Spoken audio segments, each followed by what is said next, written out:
ভাষণ শুনবেন, তারপর ভাষণ দেখবেন।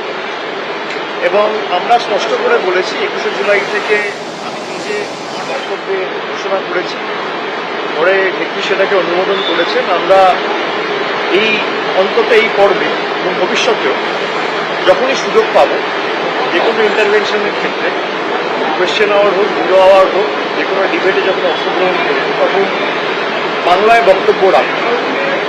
এবং আজ থেকে সংসদে অপারেশন সিন্ধু নিয়ে আলোচনা শুরু হবে। আমাদের দলের তরফ থেকে সায়নী ঘোষ বক্তব্য রাখবেন, তিনিও বাংলায় বক্তব্য রাখবেন। এবং সারা ভারতবর্ষ জুড়ে, শুধু বাংলা নয়, বিভিন্ন রাজ্যে, বিশেষ করে বিজেপি শাসিত যে রাজ্যগুলো রয়েছে, রাজস্থান, ওদিকে উত্তরপ্রদেশ, উড়িষ্যা, মহারাষ্ট্র, গুজরাট, হরিয়ানা, এই সমস্ত রাজ্যগুলোতে যেখানে বিজেপির সরকার, ডবল ইঞ্জিন সরকার ক্ষমতায় রয়েছে, বাঙালিদের উপর যে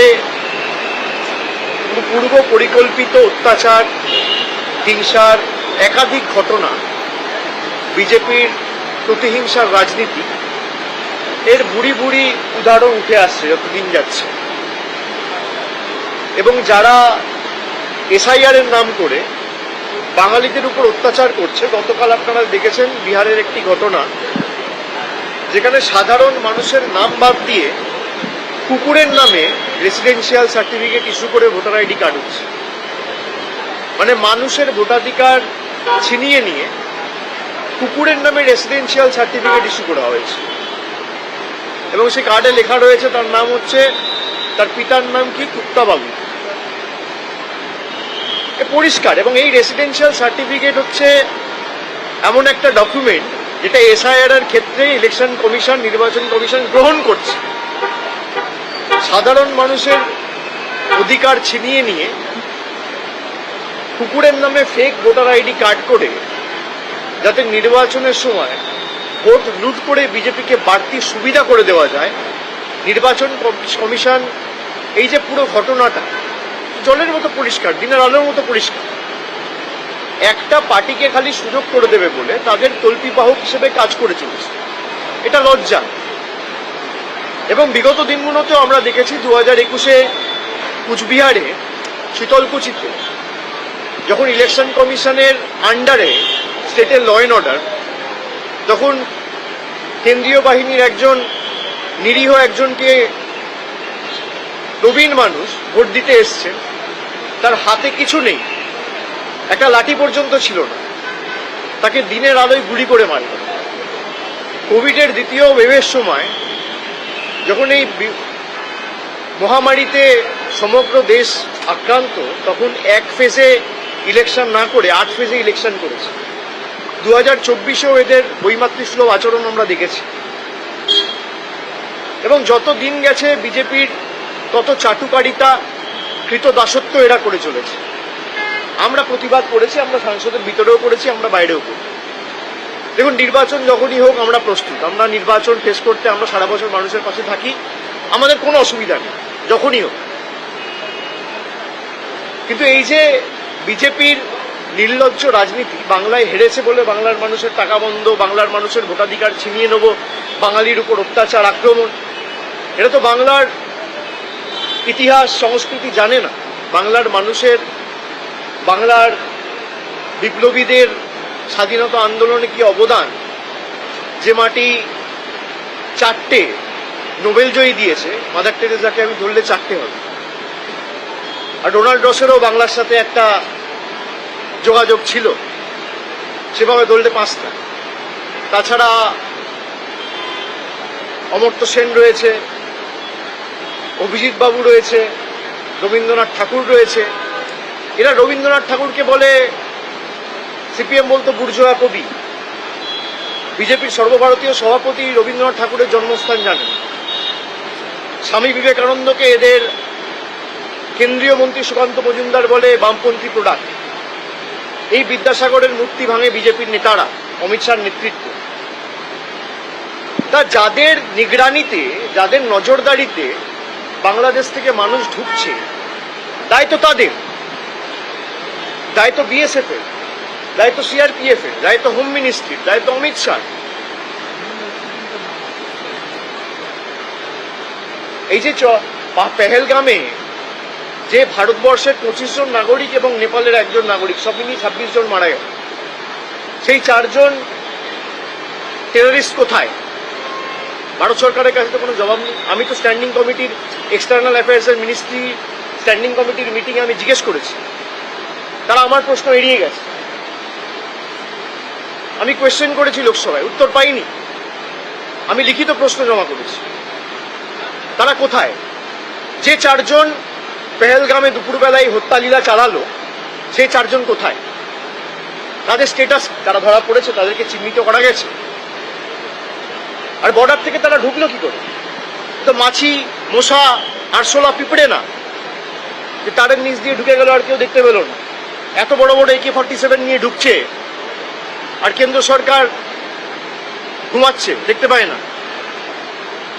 পেগাসাস করে আমাদের ফোনে আড়ি পাততে পারে নির্বাচনের সময়, বাংলা দখল করবে, বিরোধী রাজ্য কোনো দখল করবে বলে, কিন্তু এদের কাছে এই খবর থাকে না।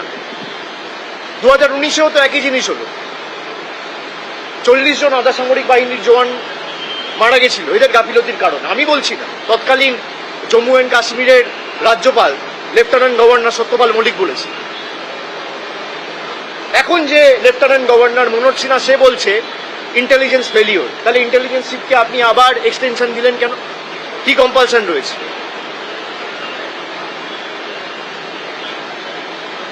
তৃতীয়বার সরকার হয়েছে, প্রায় 1 বছর হয়ে গেছে।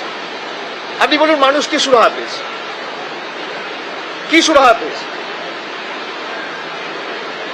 খালি বিভাজন, বৈষম্যের রাজনীতি ছাড়া এরা কি করেছে মানুষের জন্য? 1 বছরে বাংলার জন্য কি করেছে?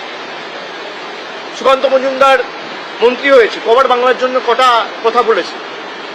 তাকে যদি কেউ রাস্তায় ঘিরে গালাগালি দেয়, প্রতিবাদ করে, সে চিঠি লিখে স্পিকারকে জানায়, স্বরাষ্ট্রমন্ত্রীকে জানায়, প্রধানমন্ত্রীকে জানায়। বাংলার মানুষের টাকা বন্ধ প্রায় 5 বছর ধরে কবার জানিয়েছে, কটা চিঠি লিখেছে? বলছে বাংলায় রোহিঙ্গারা থাকে। কত রোহিঙ্গা আছে দেশে, বিশ্বে? এদের কাছে কোনো তথ্য রয়েছে? তো অসমীচীন, অশিক্ষিত, জানে না। আর যারা বাংলার মানুষের উপর অত্যাচার করছে, তারা 2021-এ আর 2024-এ যা শিক্ষা পেয়েছিল, 2026-এর শিক্ষা আরো কঠিন হবে। তৈরি থাকুক। বাংলার মানুষ আর যাই হোক মাথা নত করবে না, আমরা মাথা নত করবো না। আর গুজরাট, মধ্যপ্রদেশ, রাজস্থান, মহারাষ্ট্রে যে ঘটনা ঘটছে, আমরা বাংলায়ও ঘটাতে পারি, কিন্তু এটা আমাদের শিক্ষা নয়। বাংলায় অনেক অবাঙালিরা থাকে, আমরা মনে করি তাদেরও একই অধিকার রয়েছে এই মাটির উপর। আমরা কেন বিভাজনের রাজনীতি করব? বিভাজনের রাজনীতি যদি করতে হতো, তাহলে তো একদম কুচবিহার থেকে শুরু করে জঙ্গলমহলের যেখানে বিজেপি ভালো ফল করেছে, তৃণমূল আশানুরূপ বা প্রত্যাশিত ফল 21-এ করতে পারেনি, আমরা সব প্রকল্পের কাজ বন্ধ করে দিতাম। করিনি। আমরা সব জায়গায় যেখানে তৃণমূলের পক্ষে মানুষ ভোট দিয়েছে সেখানেও কাজ করেছি, যেখানে বিপক্ষে ভোট দিয়েছে সেখানেও কাজ করেছি। এটাই তো রাজ্যের সরকারের বা কেন্দ্রের সরকারের রীতিনীতি হওয়া উচিত। এটা দুর্ভাগ্যজনক, এবং আমরা সরব হব। এবং আগামী দিনে বিজেপি যদি ভাবে যে বাংলার মানুষকে পেটে মেরে অপমানিত করে বাংলার মানুষকে শিক্ষা দেবো, আরো কঠোর শিক্ষার জন্য আপনারা নিজেরা তৈরি থাকুন।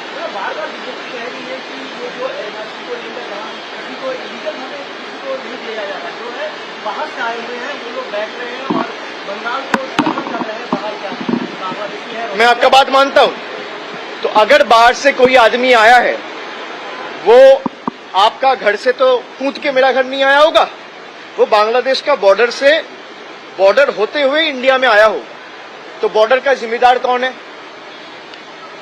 BSF है। किसके अधीन है? गृह मंत्रालय के अधीन है। तो पहले अमित शाह रिजाइन करे, BSF के चीफ रिजाइन करे, IB के चीफ रिजाइन करे, फिर ये सवाल उठाए। भाई आप जो कह रहे हो वो तो सेल्फ कॉन्ट्राडिक्टरी है। आप कह रहे हो बांग्लादेशी घुस गया, तो घुसाया तो आपने ही है। भाई ये तो ऐसा बात नहीं है कि बंगाल से बिहार चले गए या बंगाल से झारखंड चले गए, यहाँ तो बॉर्डर्स है, तो आए कैसे? और मान लो बंगाल छोड़ दो आप, पहलगाम में जो घटना हुआ वहां पे पुलिस सेंटर के अंडर है, आपका बीएसएफ सेंटर के अंडर है, ठीक है। जम्मू एंड कश्मीर का स्टेटहुड अभी तक लौटा नहीं है, तो पुलिस भी केंद्र के पास है और बीएसएफ भी केंद्र के पास है। तो क्या कर लिया, 4 जो आतंकवादी पाकिस्तान होते हुए पहलगाम में आया, पहलगाम कोई पाकिस्तान से सटा हुआ 5 किलोमीटर के अंदर नहीं है, तो बॉर्डर से 100 किलोमीटर दूर है, कैसे आया और कैसे वापस गए बड़े बड़े बंदूकों के साथ। तो पहले गृह मंत्री इस्तीफा दे, बीएसएफ के जो डीजी है वो इस्तीफा दे, इंटेलिजेंस ब्यूरो के जो चीफ है वो इस्तीफा दे, फिर ये सवाल उठाए। उनको शर्म आनी चाहिए। ये बंगाल की बात नहीं है, हर जगह हो रहा है। जम्मू एंड कश्मीर कहां है और बंगाल कहां है, देखो। पाकिस्तान से आतंकवादी घुस रहे और मार के वापस जा रहे हैं। हमें पता नहीं है कि वो कहां है, वो किस जगह पे, किस कोने में, कहां पे, जमीन में या आसमान में छुपे हुए हैं या हवा में मिल गए हैं, किसी को पता नहीं है। और 3 महीने से ज्यादा हो गया है। तो ये किसका व्यर्थता है, किसका फेलियर है? सेंट्रल गवर्नमेंट का है। तो पहले आप इस्तीफा दो, फिर ये सवाल की उंगली उठाओ, ठीक है। Thank you.